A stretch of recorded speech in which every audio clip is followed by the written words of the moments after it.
is unbelievable. You know, because there's something like a 7-second delay in the building. So the note lasts for 7 seconds in the building. It's unbelievable.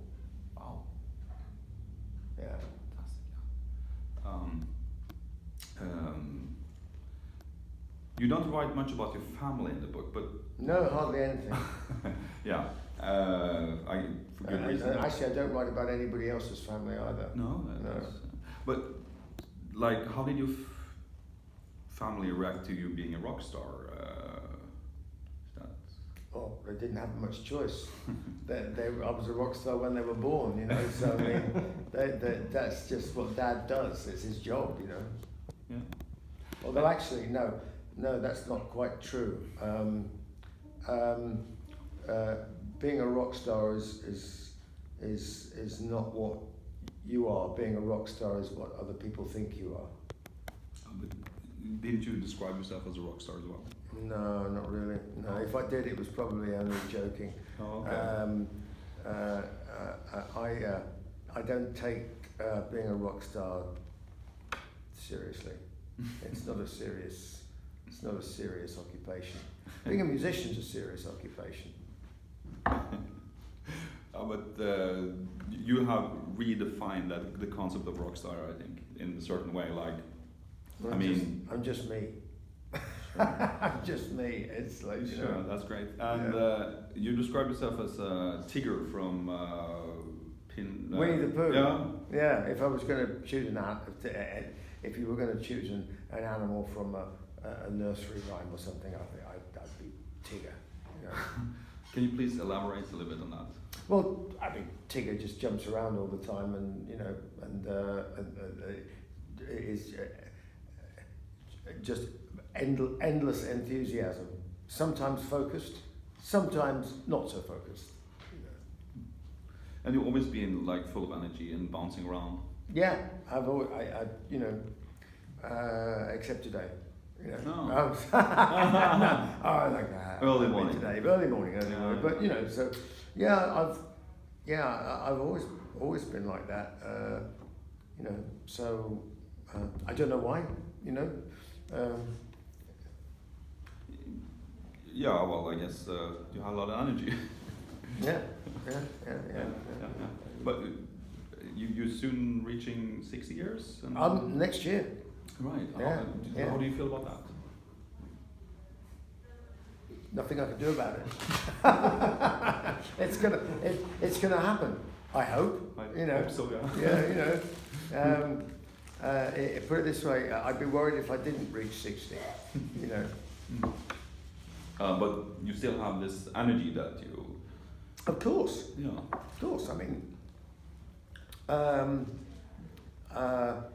I think you and I think when you get to certain, you know, people freak out when they, oh my God, I'm 50, you know. Well, you know, I started thinking about that when I was 45, 46. I thought, just assume you're 50 right now and forget about it. You know, and you get to 55, you go, just assume you're 60. How's that feel? Oh. Feels okay? Okay, forget about it. Oh, so you're over that age. Yeah, Scenario. 60, 66. I've got to figure out what happens at 60. Like anything good extra happens at 60 that doesn't happen at like 59, you know. So like you get you get like discount at supermarkets or something, I don't know, you know. Could be. I think you get a discount on the bus from 60. Maybe, I know, but you know, the trouble is they keep moving the fucking goalposts, you know. It used to be 60, but now they moved it to 65 because everybody's living longer, you know. In the book, there's one word that keeps recurring, and that is eccentric. So, one of the few words that keeps recurring, and do you? I didn't know it really is. I didn't realise that, but okay. No, fine. Yeah, go on. Do you consider yourself to be an eccentric? Yeah. Oh, in which way? Well, I'm just not the same a lot of other people. I do some very strange things that are a little bit different, you know.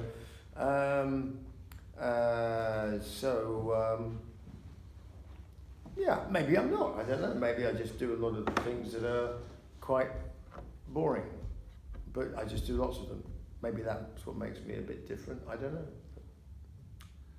Yeah, but you also seem to like eccentric people. Oh, I love eccentric people. I think they're interesting. Yeah.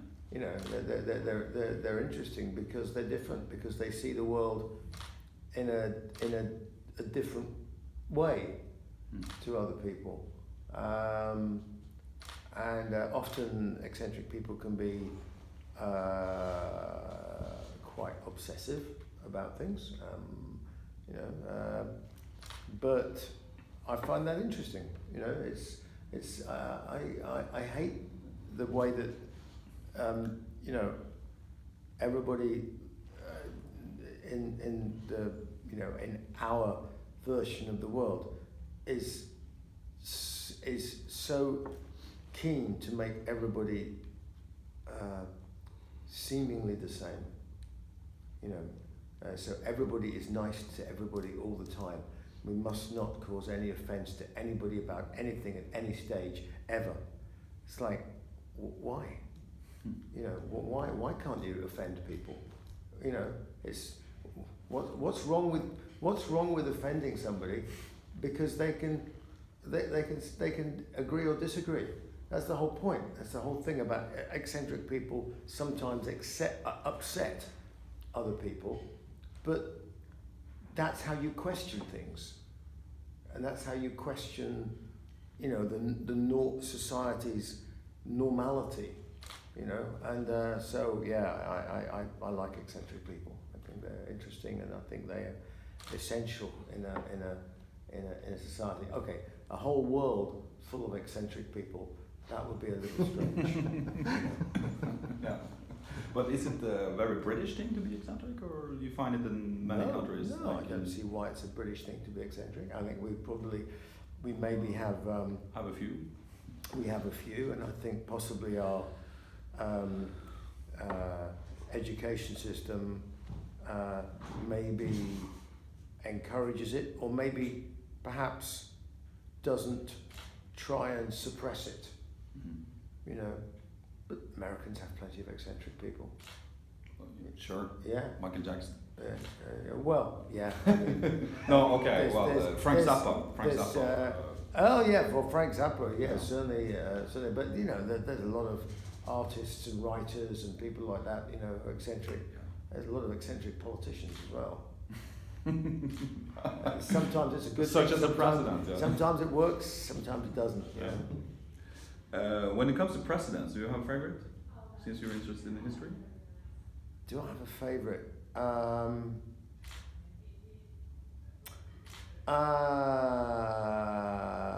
The very first Roosevelt. Yeah. Yeah. The first one. He was a very cool Theater. Guy. Yeah. I heard Martin Scorsese was going to make a movie about him. Yeah, he's a cool guy. I mean, he was eccentric as hell. You know? Oh yeah. I also read a little bit about him because I'm also interested in history. Yeah. So, what about British politicians? Do you see any interesting eccentric people there? Or? British politicians, I find in the last 15 years, 20 years, deeply disappointing. You know, they are awful. You know, they're awful people. They're second rate. Yeah. You know. Yeah. You know, there's no. You know, it's like being governed by a bunch of estate agents. You know, by you know, property salesmen, used car salesmen, and people like that.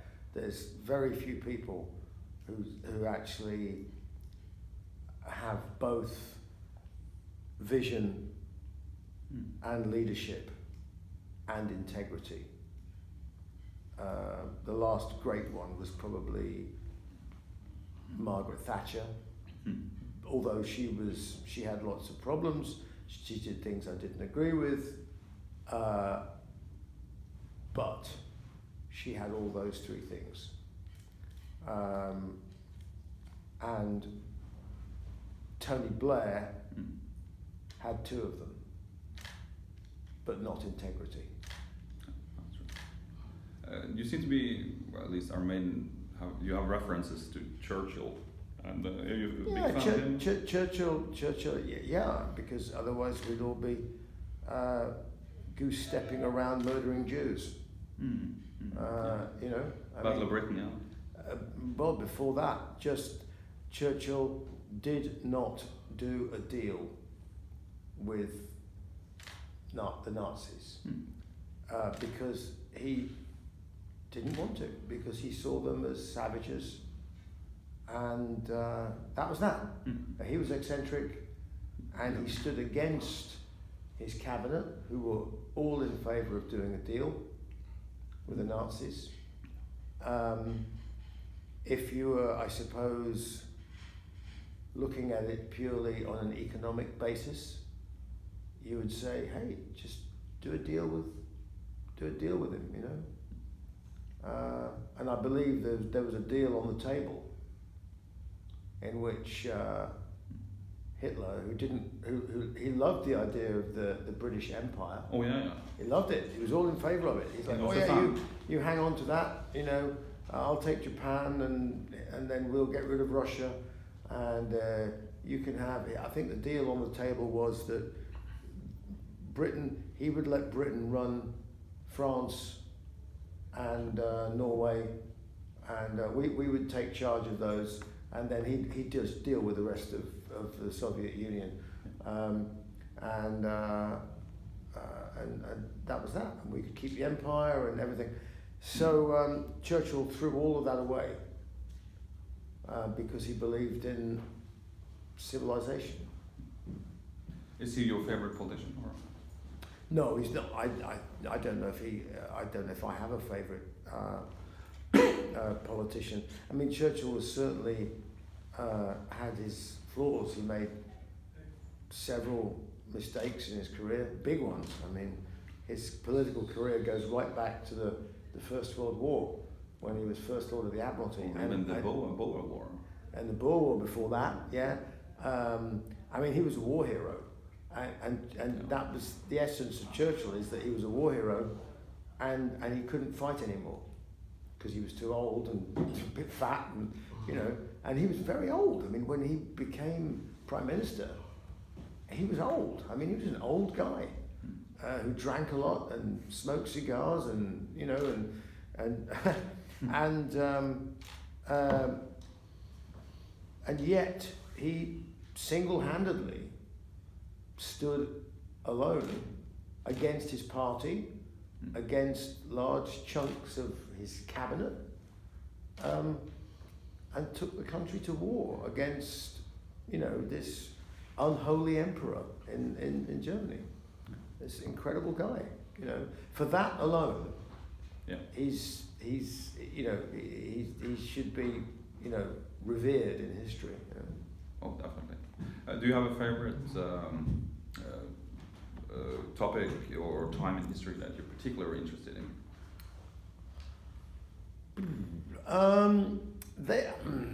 I mean, obviously, well,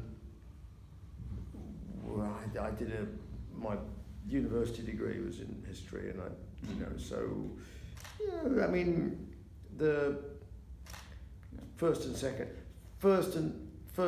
World Wars, and also, I suppose, the Cold War as well, to an extent, because there's more and more now coming out, being revealed about the Cold War and what was going on. But they're all things that are quite recent, you know, for people. I mean, not almost in living memory, some of it, you know, but from the First World War. And it's the way that technology and humanity have really come into collision, and also collusion, where we actually engage with technology in a way that we've never done before, to such an extent. I mean, technology has always been, even in the Elizabethan age, you know, there was technology, and it had profound effects. But it was simple technology, and it's not as all pervasive as what we have now. But you know, all the intrigues that went on, you know, before the invention of, you know, the telephone and the wireless, and spying has always been the same. It just takes a little bit longer when you have to, you know, send a letter and it takes 3 weeks, you know. Right. Speaking of Elizabethan age, you seem to be a little bit of into Shakespeare. Like you have one song of your solo albums, at least, which is referring a lot to Macbeth. Yeah. Tyranny of Souls. Tyranny of Souls. Yeah, yeah. I steal a few lines from the Three Witches. Yeah. Yeah. So have Shakespeare inspired you and Armin? He's got all the best stories. You know. What's your favorite by Shakespeare?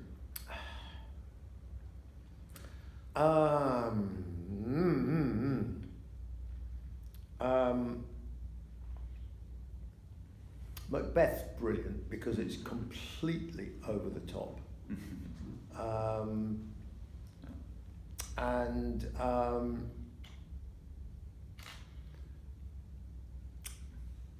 I like The Tempest, and I like Othello because Othello is so evil. I mean, not him, he's not, but the character of Iago. Wow, what a bad guy. You know, I mean, and the great thing is, but he's such a genius character because he's so bad, and you don't know why. And even he doesn't know why. Oh, that's interesting. You know,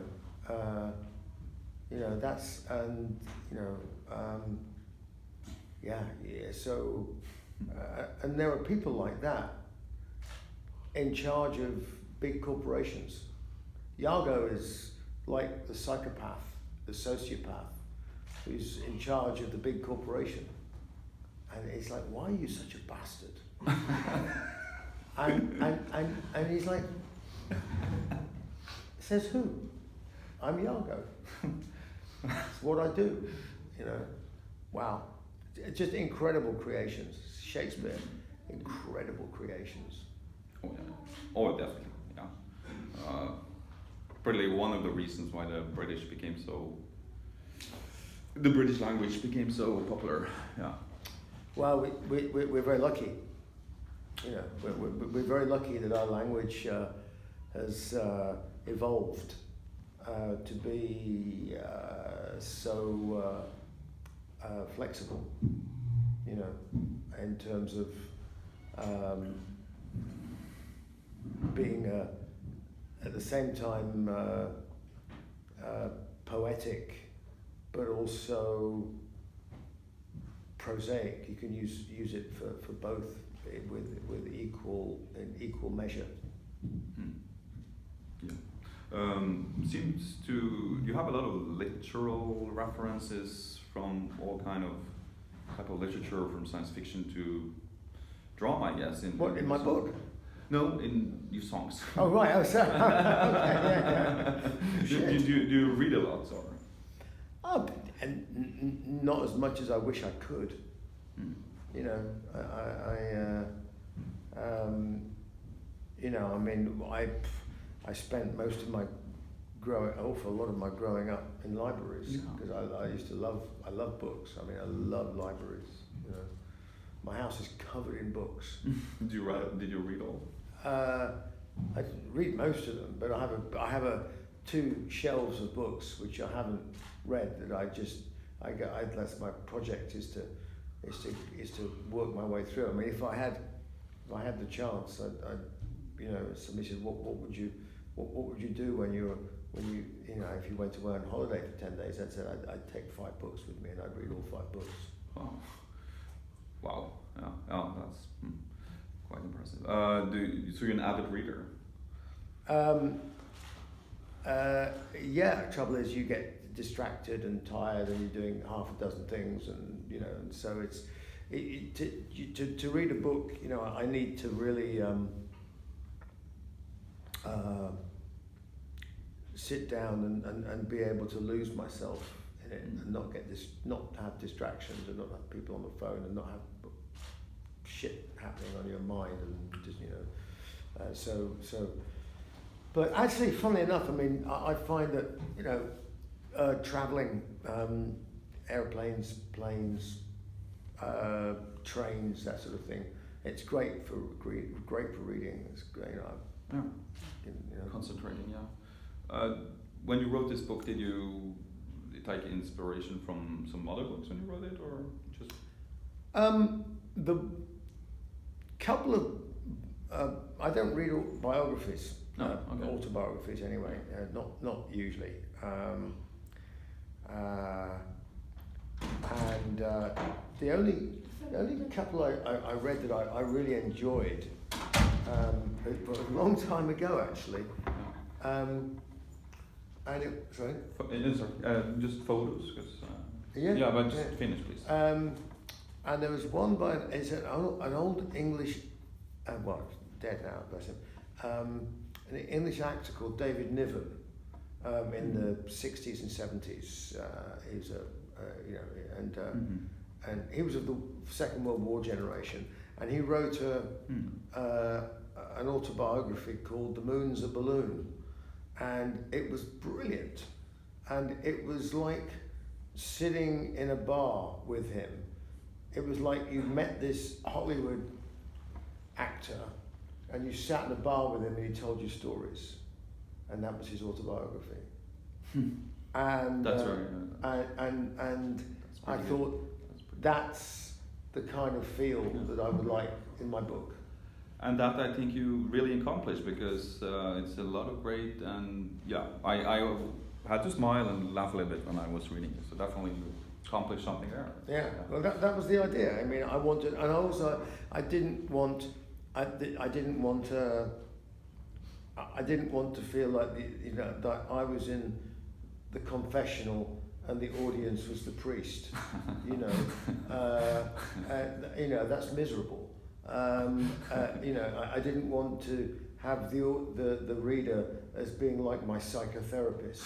I didn't want, you know, I wanted to lift people up. I wanted them to read the book and laugh and maybe cry a bit and maybe learn a bit and maybe a little bit of everything. But basically saying, look, this has been my life, and actually it's been great. It's not all been great, but basically even the bits that are not great wasn't so bad. Everything, you know, and life is great. That's the message of the book. If there's one message, is life is great. You know, life is great, yeah. And will there be a sequel? Oh God Almighty! Well, you know, 20 years. yeah. Let me get. We're still publishing this one. Yeah. Sure. I'd really like to take a picture of you sitting in that chair. Which one? This one. Oh, there. Yeah, sure.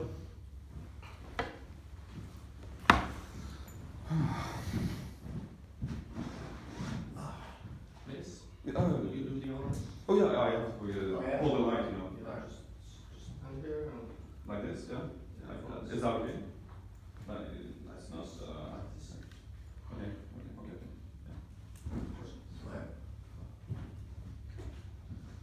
There.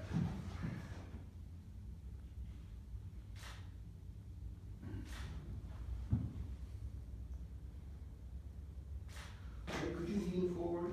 I'm doing yeah, like that. Great.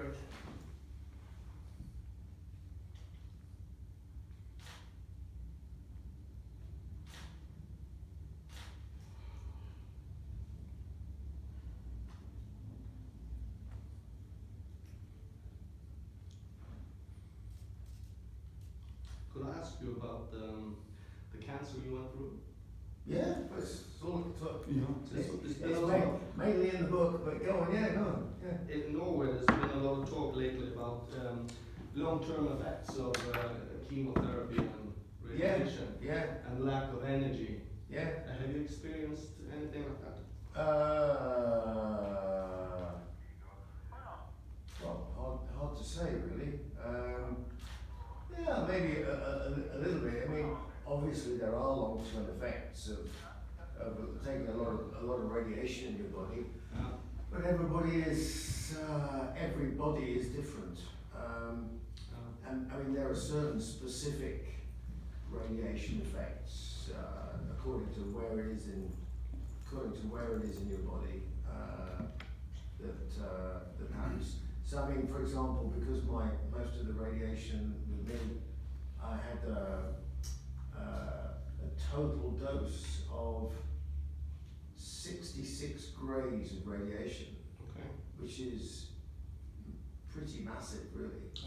I mean, a lethal full body dose of radiation is I think it's 12 grays. I should have remembered from physics, but I don't. 12 grays is 12 grays. If you get it at once, you're dead. So I had 5 times lethal dose of radiation delivered all here in 6 weeks. So that's a huge amount of radiation, and basically your whole head is like being in a microwave.